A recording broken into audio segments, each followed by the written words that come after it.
Productive Disruption is a podcast presented by Rhodes Branding, spotlighting bold and innovative ideas that have the ability to reshape K-12 education. If you're looking for actionable ideas about how to operate and innovate your school, you've come to the right place. Let's get started. Hi everyone, welcome to Productive Disruption. I'm your host, Molly McGowan Gorsuch, APR, and I'm the Director of Client Engagement at Rhodes Branding. Today's guest is Mark Sherwood. Over the last decade, Mark has worked in the public school communications sector. Currently, he's the Chief Communications and Marketing Officer for Cincinnati Public Schools. Mark, thanks so much for being here with me today. Thank you for having me. I'm looking forward to it. So, without any titles, who is Mark Sherwood? Well, first of all, I'm a dad. I always, right off the bat, I think when you cross over that bridge from being, just not a dad to being a dad, I think you associate yourself as being a parent. So, and as a parent, obviously, and I've been married to my college sweetheart for 29 years. I grew up in Michigan, had the opportunity to go to Florida for a number of years, both in the private sector and then in the education field. And then I had a chance to go back to Detroit, and then I'm here in Cincinnati. But in essence, I think I'm definitely somebody who's always been focused on what a brand means, regardless of and everything and anything that I do, and what does it represent. And a lot of times people immediately jump to the visual representation of a brand, but I'm all about what is that brand experience and how can I improve it and how can I support it. So for me, I have a personal brand of being somebody who came from a blue-collar family, a blue-collar town of Detroit, in the Detroit, Michigan area. So I've always wanted to identify myself as a hardworking individual, but also somebody who enjoys a good laugh every now and then too. So in a nutshell, I think from a blue-collar town, blue-collar family, my work ethic has been something that was,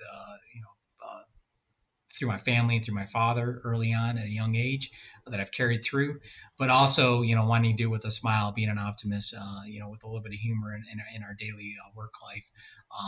That's kind of who I am in a nutshell. Humor is important, and Absolutely. It definitely helps us get through the day. So speaking of your day-to-day, for those who may not be familiar with the role of a Chief Communications and Marketing Officer, can you explain that role and what it entails and what that day-to-day looks like? Absolutely. Well, first of all, and I think every other person who's sat in my seat or is currently sitting in my similar seat across the country in different school districts, there is no single day that is the same. We kind of identify ourselves of what's happening when students and staff are in school, and then obviously when they're not during the summertime. So those are probably some two distinct areas that we tend to kind of separate ourselves. But the day-to-day is certainly, and I ask myself every day, every decision that I'm going to make today, I'm going to try to do it in the best, on behalf of children, in their best interest. So I have to remind myself, and not that I think I'm going to go away from that, but it is also how am I supporting and being an advocate of a child in my daily operations and how I respond to a number of different situations. And in our role, we deal from everything from proactive marketing and communication strategy planning to immediate reactive crisis communications that we have to, in a particular, whether it's a safety concern at a school or around a community. So from that, from a daily basis, it's kind of how do we build in some proactive long-term planning every day to ensure that our processes and our systems are in place, but also understanding the unknown is going to come to us at any moment in time. A phone call could ring and say, I'm having this situation at my school, or I'm having this situation in my community. And so from that standpoint, the day-to-day is certainly understanding where I am from a foothold, in terms of meeting with my team in the morning, even if it's a quick run through of what is the big activities that we're facing today, tomorrow, or with the next couple of days. So I'm definitely a 24-hour a week kind of planner, a 2-week outlook, a 30-day outlook, and then it's like 30 to 60 and then 60 beyond, because we have short-term needs and long-term needs from a school district perspective.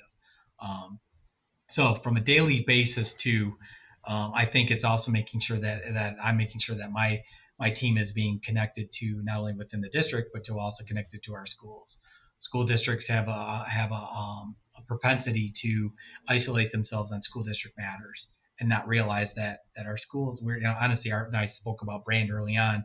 The school district is the sum of the brand of all of our schools. So we also have to make sure that we're having those intricate connections with our schools on a daily basis, with our principals and even our assistant principals, but also making sure that we're kind of in the know of what are the good things that are happening. Because in school districts, we tend to focus a lot on the safety concerns or the challenges or the issues and how do we respond to them, but also making sure that we're bringing up to light some of the really successes that we're having at the school level, not just at the district level. So absolutely, and staying connected helps you stay relevant and absolutely. on top of your craft and on top of your brand. Speaking of, I know your marketing career didn't begin in a school system. You came from a pretty big background. Can you walk me through where that career started and what led you to move into education? Yeah, absolutely. So I went, I took the different path that a traditional most communications people that I deal with at the school level, whether it's a small district or large, typically say I went to school for journalism, or I went to school for communications or public relations type degree, and which is very cool because I need great writers, great comm strategists. From a public relations standpoint, you have to have that background and that knowledge and that experience. Me personally, I originally went in more the engineering and business field. That was where I was thinking I was going to go. I thought I was going to work, coming out of Michigan, I was going to work for one of the big three, the auto industry. I was going to be in whether it's a large or big engineering office, and I'd be a designer. I thought I was going to be honestly a CAD designer or some level of drafting, believe it or not. So that was where the kind of the creative background that I kind of have now supports me. Early on, I had an opportunity to work for a small engineering firm, and then I had an owner who came up to me and said, "Hey, I'd like you to design a brochure for me." And I was like, "Oh, okay, very cool. I like the design." So I designed my very first brochure actually in AutoCAD. And I tell that story to people. They're always like, "You designed a brochure in AutoCAD?" And I was like, "That's what I knew." Wow. I didn't know desktop publishing, and now I'm going back 20 plus years. I was like, I didn't know desktop publishing tools, and I didn't use Photoshop and Illustrator. And back then it was Quark and early signs of PageMaker. So when they said, the owner loved it, and he was like, "This is beautiful." We did a little bit of wordsmithing. In college, though, I want to tell, I did write for the school newspaper. I was the only technical engineer working and they were very mad because I had a column, and I also took creative writing. So, writing was always one of those things that I enjoyed, and I've tried to build it into some of my early experiences in college. But so writing wasn't a skill set that I felt like that it was weak, and I felt like I was actually pretty strong. So when I wrote the brochure and did it, and he was like, "Great, get it over the printer." I sent the brochure over to the printer, and he was like, "What is this file?" I was like, "It's an AutoCAD file." And he's like, "Nobody designs brochures in AutoCAD." So I quickly went and picked up my first Quark and PageMaker book and delved into the world of desktop publishing and started to build out and design a bunch of sales literature and materials. And before you know it, I was doing newsletters, and I was starting to do some initial, well, I wouldn't say they're press releases in the traditional sense, but more of like product management or product announcements, or go-to-market type stuff. So early on, I made that switch, and then had an opportunity to take on a marketing role for an architectural engineering construction firm that was domestic initially and then went global. It went very fast over about a 3-year period, from southeastern United States to the entire North American continent, and then also working over in the Middle East and North Africa. So I had an opportunity to do some heavy cultural marketing work, but also leading, the communication side of the fence, and in terms of developing, you name it, from press releases, media advisories to technical writing. And in the private sector, it's a lot heavier on the marketing side of the fence and understanding the marketing cycle and all of the, as I tell people, that marketing is not a verb, it's a science, it's a process. So I'm very adept at that over 15 plus years in it. And then communications was always a little bit more of the lighter side in the private sector. When I had an opportunity to shift into education, I learned really quick, these are all communication professionals. Very few marketers actually work in the school districts. So when I came on to do more rebranding work initially, that was my strong focus on the marketing side, was bringing over how to rebrand a school district and how to ensure that that brand represents the experiences that I talked about at the beginning, not just a visual representation. So that's how I kind of climbed from private sector and got into the educational world a little over 10 years ago. Well, that background is really unique, and I'm sure provides you a lot of great insight into what you're doing in the education sector now. So not just the 14 years in marketing and business development in the corporate sector, but also you said globally, you have that insight from all over. So taking that knowledge and that unique insight into how it's being approached in K-12, in your own words, why is the role of marketing and communications crucial for schools? And what do you think K-12 could learn from successful practices in the corporate world? I think cultural diversity that I learned and how to approach different marketplaces around the world is extremely important in the education field, because one of the things that we have a tendency to do is to speak to one audience, but to really learn about who our audience is, the personas, and both from geographic makeup to ethnicities, and how am I going to relevantly connect with different cultures within my own community. And working in urban school districts, in Jacksonville first, up in Detroit, and now in Cincinnati, there are so many diverse pockets of different cultures and different, and even though our educational services are serving pre-K through 12, how to connect with them so they understand how we serve them best is going to be unique based on neighborhoods. I mean, let's call it what it is. We have very distinct, diverse cultural neighborhoods here in Cincinnati. We did in Detroit, and we did as well in Jacksonville. And I think when we use the term urban education, we tend to really isolate on maybe one ethnicity. And honestly, it's wide, and it's very wide ranging. And so when we're crafting materials, whether it's marketing assets or it's writing web copy or as simple as a mass notification or robocall or robotext, we have to take those cultural considerations into everything that we craft. And then also, not only, certainly we're all required to provide, language translation and all those kind of things, but the approach may be a little bit differently depending on which neighborhood I'm speaking to.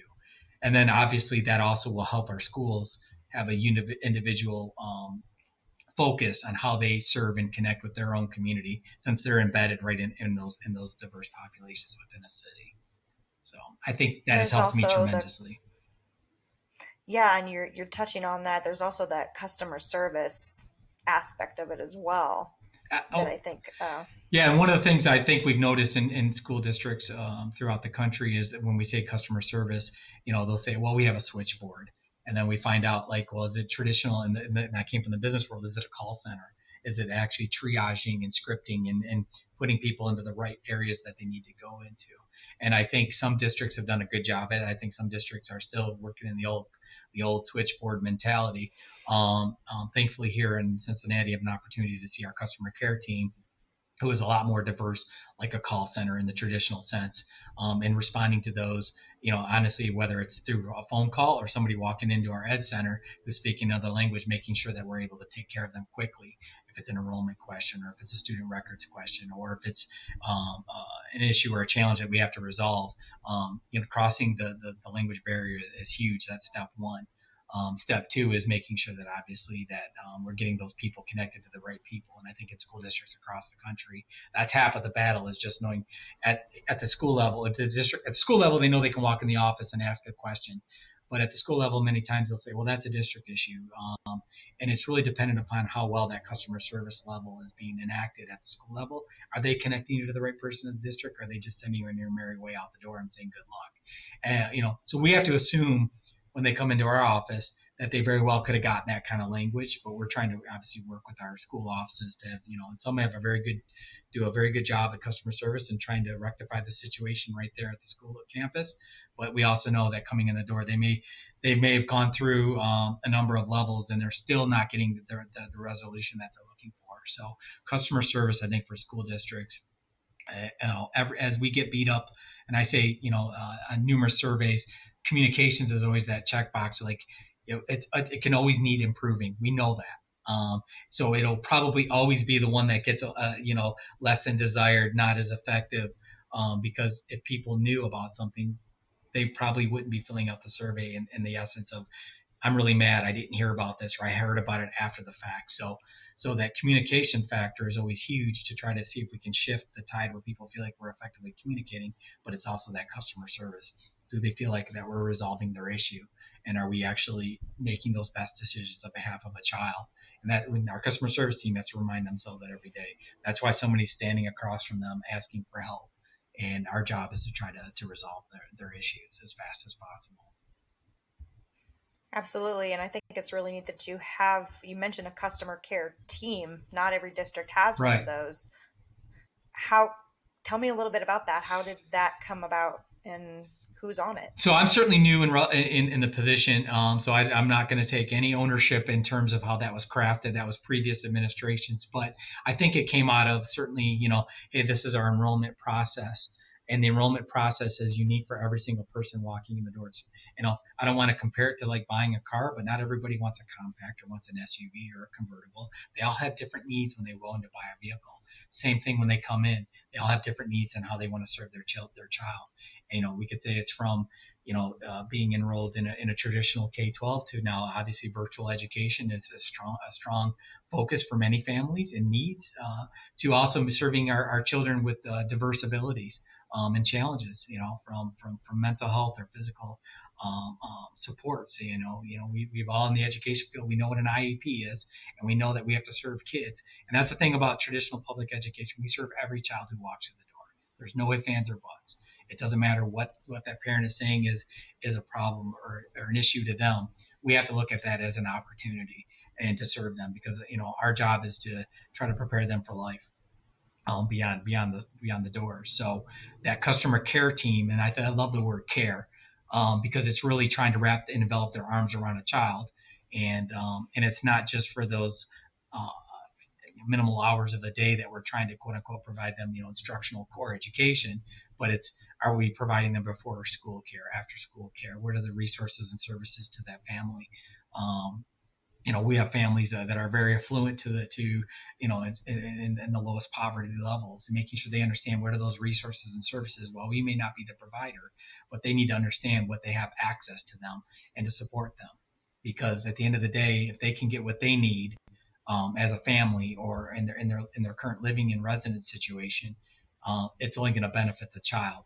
I always say you can't teach a tired child, you can't teach a hungry child, and you can't teach a child who's living with a tremendous amount of anxiety or uncertainty. So you start taking care of those things, and then you'll have a child who's in the greatest learning opportunity when they walk into a school day. And no child situation is the same or perfect. You asked about my day.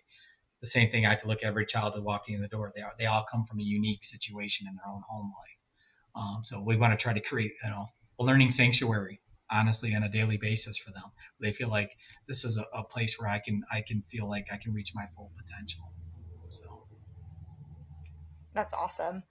I'm going to pivot back a little bit into the branding. And I know that when you were working as the Deputy Executive Director of Marketing in Detroit, you helped lead a rebrand process at DPS. Can you walk me through that process? Sure. So that's a very unique district, because that district was operated and managed by emergency managers from the state. So more than a decade of the state of Michigan basically saying in every 1.5 to 2 years, they were basically removed the control from the school board and did not have an appointed or direct hired superintendent. In the sense of the word, that how most districts operate. So they would say, here's a new emergency manager, because there was a number of issues. There was achievement issues, there was corruption, there were lawsuits, there was debt. So that district was in a tremendous amount of we'll say in a very troubling spot. And so the state stepped in. Unfortunately, when you do that with those emergency managers, they all have individual agendas and individual decisions that impacted the district even on a much more long-term, we'll say detrimental, trajectory. So more than a decade of that. When I came in, it was the state finally, and I don't want to say threw up their hands, but they finally came out and said, fine, we're gonna do a couple things. We're gonna fund the operating needs of the district, and basically you're going to create a new district within the district itself. So originally it was Detroit Public Schools, and then it went to the Detroit Public Schools Community District. So they funded that for operation only. I want to be very clear on that. And then they also said, we're going to give you back your local control. You can elect a school board, and that school board can hire and appoint a superintendent. So they could actually have local control and local direction, which I think for every community is huge. I think when you have a school district being operated out of the state capital, in essence, is not serving the needs of the community. They don't really have a pulse on what is needed and what is served. So when I came in, new superintendent, new school board, there was a lot of processes and systems that weren't in place. And also there was a brand of a district that, as I said, was on a trajectory of being, one of the worst in the country. Not only trajectory was at that point in time was one of the worst in the country. And somebody said, hey, would you like to go and rebrand, Detroit? And I said, that's probably the greatest challenge of a marketer of school districts that could take on. Sure.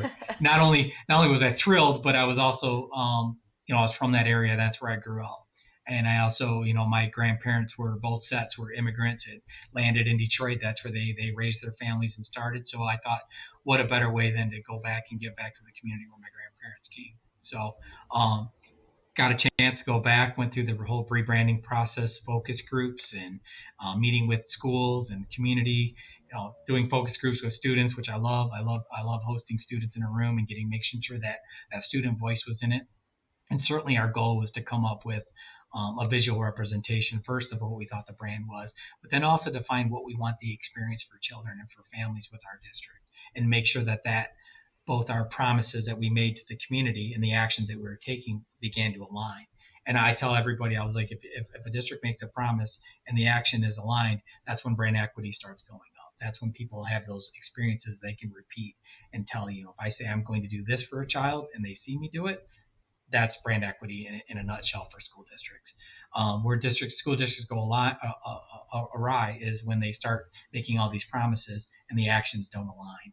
And then before you know it, you get all these different, we'll say, definitive statements about a district, and they could be very negative, or they could be neutral, or they could be, say, intangible, shared by those who have never even experienced a district. At the end of a driveway in a grocery store saying, I heard that this school did this and this, and before you know it, the brand just starts going off in all these different directions, and it doesn't strengthen it. So my goal was to help work with the board and work with the superintendent to simplify those brand promises and making sure that our actions actually align with those. So I think over the almost 5-year time that I was there in Detroit, created a new brand, implemented it, tried to work hard, and it's not in the traditional sense of like you would say a large corporate organization that has an entire year to work on it behind the curtain, and then they have a huge launch party, big, a huge advertising budget. I'm a school district, very small budget, very small soft launch, but then I wanted adoption, just like those big corporate brand relaunches are. So obviously worked hard over that period of time for adoption, and definitely saw ownership both at the district level, at the school level, and then the community level. And I think, today that from a brand equity standpoint, because I think their brand promises and actions are I've been aligning pretty well for honestly was on a really good trajectory pre-COVID. COVID, I think, slowed down a lot of the things that we wanted to do in the sense of branding. But still, we didn't run from it. We said, hey, through COVID, we still have to find a way to brand our district and show them from our core values and our priorities that it really supports a strategic plan. So at the end of the day, too, most brands at districts have to support the superintendent and the board's strategic plan. So.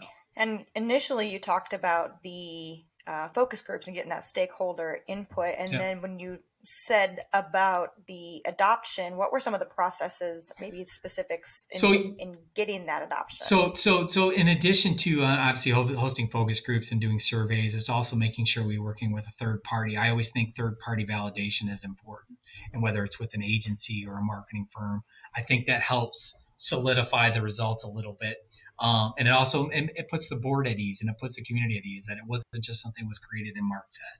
I think, and also I need the validation that I'm, the assumptions that I'm making, or that, certainly people ask me like, why are you doing this? I always say, well, certainly there's a gut instinct on why I do something from a marketing perspective. Then I lean on my experience, and then I have to lean on what the voice is or I'll say the data points that are coming from the outside in. So I definitely had to lean on that to make some decisions on what the voice is that we wanted in our communications, what the visual representation was, what the customer experience with our brand is gonna take place. So then coming out of that, we definitely had to start creating a lot of what I'll say marketing assets, and then also then coming up with a tactical plan to deliver that to principals, to deliver that to our teachers and our staff, and making sure that they had an opportunity to leverage not only a lot of our assets, to be blunt, giving them a toolkit. And initially it was like, here's an annual toolkit.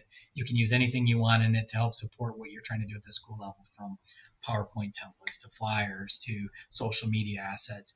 Then as it grew and got, we'll say, more in depth, we started doing monthly toolkits, on awareness months or specific district initiatives. So they always would have the same consistent visual appeal, same voice in terms of message that they could leverage. So social media, we would write out social media copy for them at the school level, at the district level, making sure that they had access to those toolkits, and then they could use it. And that would also help me know that they are staying brand consistent in my message and my delivery. On top of that, then was also then getting into training, what we call school-based marketing training, meeting with principals and what I call their marketing team. No school actually has what I'll say a traditional marketing team. They usually are saying, this teacher is my cheerleader, tells my good news. This AP is pretty adept at managing my social media. This attendance agent is somebody who's very good at the web. So they kind of build their own in-house marketing team, and then telling them that they have to meet and actually have dedicated staff marketing meetings, and to go over what their tactics are, what their evaluation, what their KPIs, looking at what are those monitors to see if they're, are we hosting our events? What was our attendance? What was our projected attendance? What did we do? What tactics did we do to meet those goals? Because school districts and schools forget about grassroots level marketing. And I want to use the term guerrilla marketing because it's not in the sense of, there are some guerrilla marketing tactics, and I know that's certainly a cliche or a catchphrase, but we have to get back to the grassroots of meeting with the people within our community, and that's connecting with our faith-based leaders, our block associations, our neighborhood associations, hosting signature school events that the community can rely on, like every year. Wow, the spring sing that they host at our school every year is an outstanding, representation of our children and what they do in the arts and their fine art. So I think trying to get them to understand grassroots marketing is extremely essential to building rapport within their neighborhoods. Schools have changed in terms of school of choice, and obviously you can go to different schools, across your district, but that neighborhood feel of what's important to it, and certainly when I'll say in urban districts, the pillars of connecting a school are, do I have a strong family sense in my community? Do I have a strong, honestly, faith base? Is there a church? So you got a good family structure, a good family house, a good church, and a school. That three-legged table can stand and build up a community. You take one of those away, that's when you start seeing a degradation of the impact of a school in that community. But so to get back to kind of the processes, is making sure that all of those things support those grassroots, and then also teaching and training our schools on what I'll say, digital tactics, as far as what they can do from their work, from their websites, from their social media, and to select opportunities if we were going to do any kind of digital marketing, or we'll say geofencing and targeting, and you name it, billboards and radio ads. Immediately, most school districts, or schools will go right to the tactics. Like, I need radio ads or I need billboards, and we'll say, is that really going to effectively connect with your community? And when I get them to go through what I call the marketing science or process, and not just as a verb, the verb is, I need to market my school better. I'm like, then they start going, oh yeah, radio really won't connect with my audience. So that's kind of one of the things that I brought to the table, and different than communications, is trying to bring more of a marketing feel, and then trying to envelop strategic communications within that marketing tactics as we start to push them out.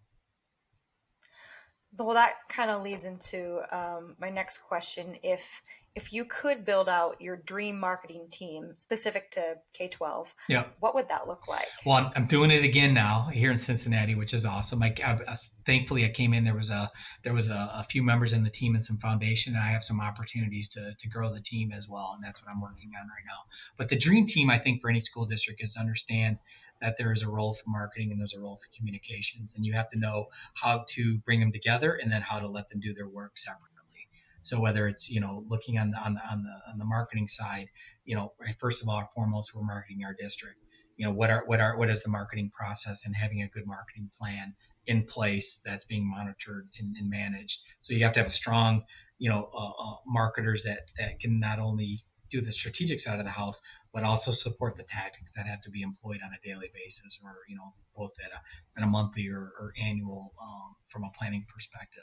And on the other side of the house is your comms team, and that they're both, we'll say, proactive strategic communications and then crisis communications and how we respond. And making sure that I'm not bringing in my director of marketing to do crisis communications, because there's no such thing as crisis marketing. I always tell people, I was like, I need to do this. I'm like, from a marketing perspective, when you're screaming that you need to do something fast, that's telling me that you didn't actively plan in the onset of your marketing plan. So don't use the term crisis marketing ever. But then also making sure our comms team you have some skill sets on there for media relations and public relations. I like to keep those a little bit separate, because I think public relations is probably much more of a bridge to marketing between the two, to help with ensuring that your brand statements and your brand placement is supporting the public relations initiatives that, let's say, the senior leadership has defined for me. So for me, it is to making sure that I have a tactical side of the house, strategic for marketing. Comms, I have proactive and crisis comms, and then I have public relations and media relations, because I think media relations is one of those areas that we know it's far easier for school districts and schools to get a lot of negative news. The news outlets, if it bleeds, it reads. And that's that mantra hasn't changed. The news cycle is certainly, in the speed of the news cycle, as fast as ever with social media. And then we honestly, we have 36,000 students here in Cincinnati, which means we have 50 to 60,000 plus parents.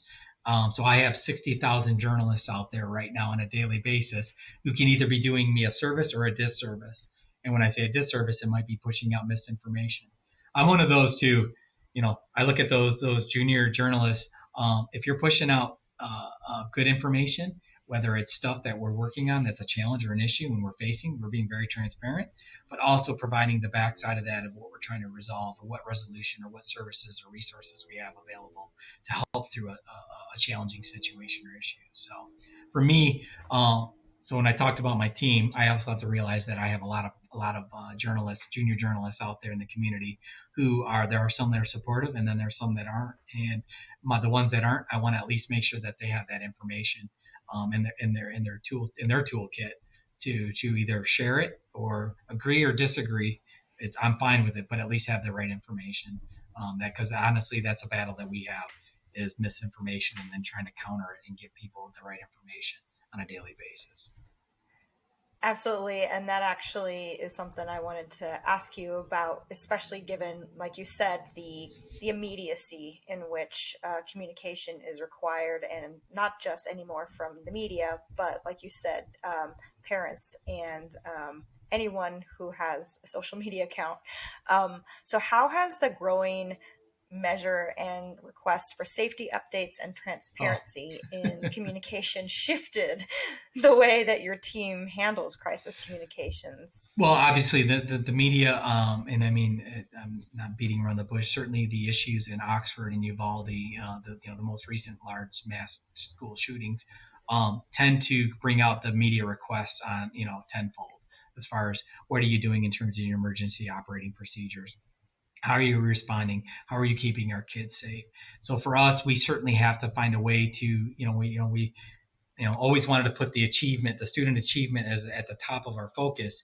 safety of our student is equally as weighted now in terms of our messaging. So, doing it one town hall a year on safety is no longer adequate. We're doing monthly updates on what we're doing from a safety perspective. We might not be doing a town hall every month, but we're definitely making sure people know what we're doing in terms of that we can release, because as most people know, emergency operating procedures, there's a level that we can share with the community and there's a level that we don't, because there's always somebody listening and there's always somebody who wants to know potentially where are your weaknesses. And through our assessments and our training and our continuous review of them, we're always trying to improve where our weakest points are to obviously secure our students and our staff on a daily basis.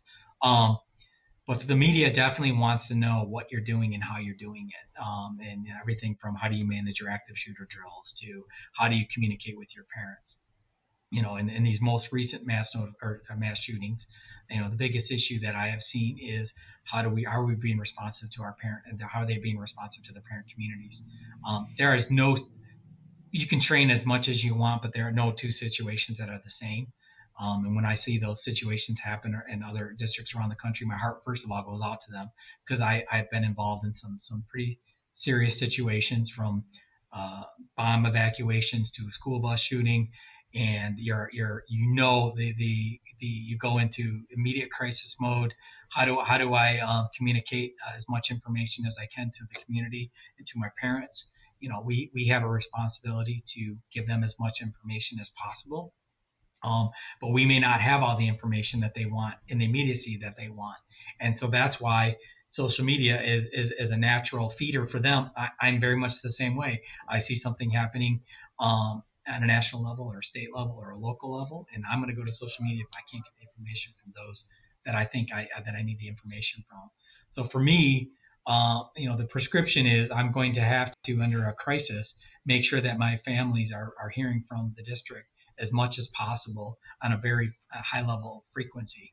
In those school shooting situations, I mean, those are the kind of things that, you're every 5 to 10 minutes, you're putting out a phone call or a mass notification, at least letting them know, even if it's no news is good news, or we don't know what's going on, but that we are staying in touch. And as you know, at the communication level, we are connected to various law enforcement, various city agencies, various state agencies, various federal agencies. So as communicators and communication professionals, we're all gathering around trying to pull the tidbits of information that we need to get out to our key audiences. And honestly, the speed of what we're trying to pull, and by the time we get it out, people are getting information from social media, or getting assumptions or misinformation or accurate information before we've had an opportunity to go to it. And they may say, why are you so slow into responding? One of the things that I don't want to respond without having as many facts as possible. So I think what you're seeing a shift now because of these unfortunate situations is that we have to report as much information that we have now, but also let them know that there'll be more information coming, and just understand that it might not come out as complete, but every time we give them information, we'll give them a little bit more. The goal is obviously to secure the safety of our staff and our students. And then once the environment is secure and safe, is how can we get parents to access their children and get their children to make sure they know where to go. And you saw in those situations immediately, parents are driving to the school and they want to get their child out of the school. As a parent, I totally get it. As a communicator, I was leading a district who went through thank God it wasn't an actual shooting, but had a very serious threat of the very school that my daughter was at. I'm getting the phone call from the police chief saying we have a serious threat at the school. We're going on complete lockdown. We need to go into all of our protocols and blah, blah, blah, blah. I'm getting a text from my wife going, I'm hearing on social media there's something crazy going on at the school. As the dad, I wanted to drive over there and get my child out of that school. Right. As the lead communicator, I knew I had a requirement to serve the needs of the families, to let them know what we were doing to protect their children.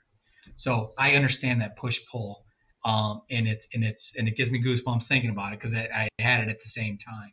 And I definitely know the immediacy and the requirements takes, and you talked about the dream team, as making sure your dream team knows what their role is in a serious situation, like potentially an active shooter situation at a school. God forbid, I hope I never have to experience anything like that in my lifetime. But I also know that I have to prepare my team for any and all circumstances that we potentially could be met with. And that goes into the crisis communication, bucket. Knowing, setting up a base command. What is our frequency going to be to responding to parents and families? Knowing where to pick up your child when the coast is clear and they can come pick up their child, and knowing that we are going to investigate anything that happens and work with all the local law enforcement and state and federal enforcement agencies to find out what broke down, what happened. One of the things we're doing right now, we're preparing for schools getting ready to open up very soon, is going through all of our all our safety protocol checks, making sure all the doors are locked the way they're supposed to be locked, making sure the entry and the exit procedures and processes are being adhered to, making sure we have a number of layers before anybody could get into a school. At the end of the day, we've got to have a safe learning environment, and to make sure our children are safe. So. Absolutely. And I don't want to assume that crisis communications is the most challenging part of your job, but I thought it's a good segue to ask, what is the most challenging part of your job? That is definitely one of the most challenging, because it can take you out of your game plan for the day. So when you ask what is a traditional day, I come in and say I have A, B, C, and D I have to work on to meet the needs of what the superintendent is asking of me and serving the board governance and what they need from me. But then all of a sudden, crisis, and it could be everything from a water main break to an active police activity in the nearby neighborhood. But you're right there. So crisis communication is probably the biggest challenge, because it could take up anywhere from 5 minutes of your day to the rest of your day through the evening. And crisis communications and challenges, no hourly, 24/7, 365 days a year. There is no such thing as, well, that happened outside of school hours, we'll worry about it later. Those days of we'll tell parents in the morning, they're gone. Parents know I think with COVID and through the pandemic, but they don't care if they get a phone call at midnight. Before we used to have these procedures in place that no automated phone calls went out, after 9 p.m. and they didn't start until 7:30 a.m. in the morning. Those are gone. Parents are like, why? Tell me. I don't care. 11:30 at night. Your school's shutting down for a reason, or let me know. Use all available tools, whether it's mass notifications, social media, website, applications to your website, push notifications, you name it. Using one-to-one communication tools that we use for teachers to parents to talk about, general school stuff. Use those tools as well. So I'm going to use every tool possible, then alerting the media.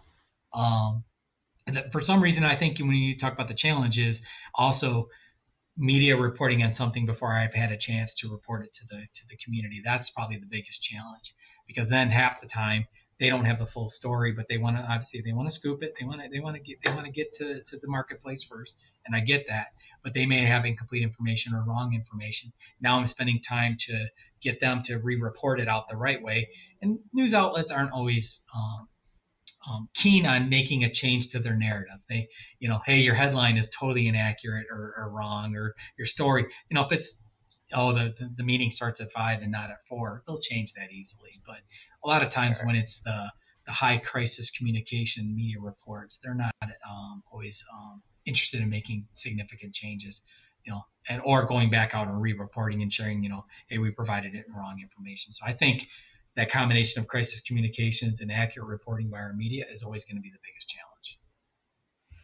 Well, we talked about the challenges and sort of the pain points, yeah. But let's talk about some of your favorites. So what has been your favorite or most rewarding marketing campaign that you've had a chance to work on?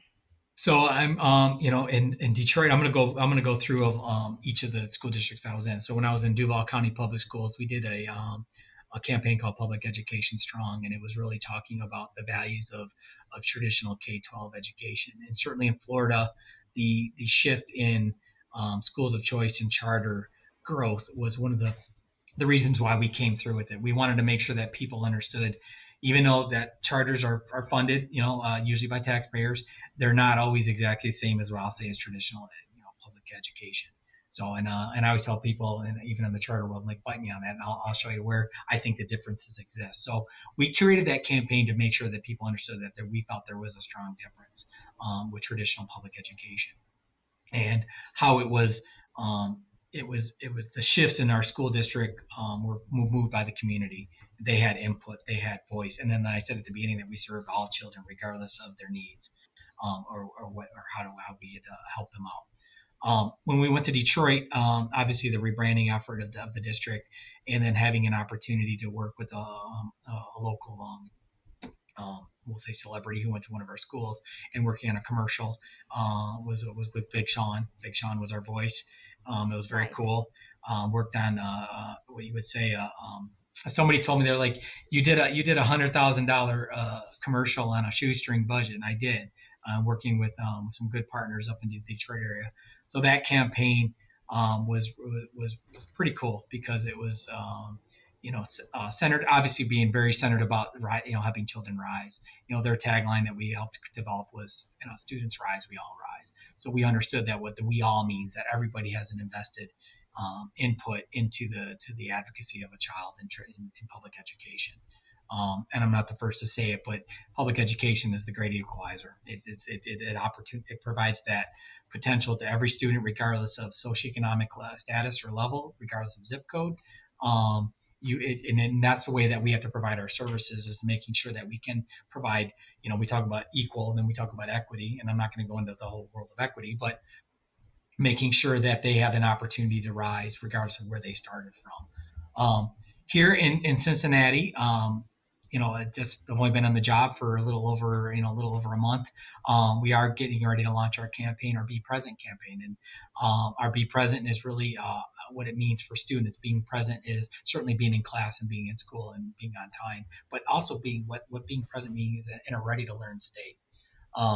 So from a student perspective, we wanted to make sure that our Be Present campaign is for all stakeholders, for staff, making sure that they understand that what it means to be present for staff, resolving and recognizing issues, and also celebrating achievement and success.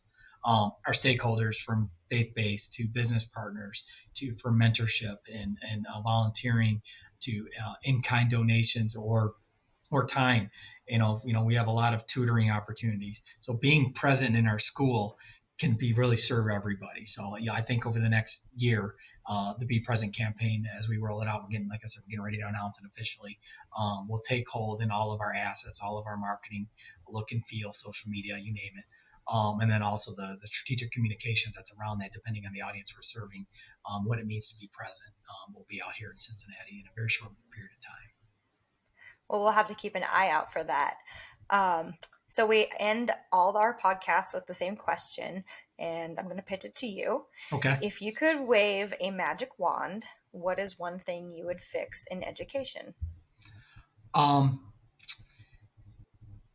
think is reminding the adults that serve children, and I said it right at the beginning, and I'm very serious when I say I have to make every decision on behalf of the best interest of a child, is making sure that all adults actually own that on a daily basis. That like when I see a teacher walking into school, and I'm not saying that it doesn't, it does. I mean, I see it in active learning in the classrooms, and I see it in the lunchroom and the way they're serving their students, and at the front office desk when they're like, "Oh, Mrs. Smith," and I see them, saying hi to a parent that they've known for a long time. So I've seen it in action a lot.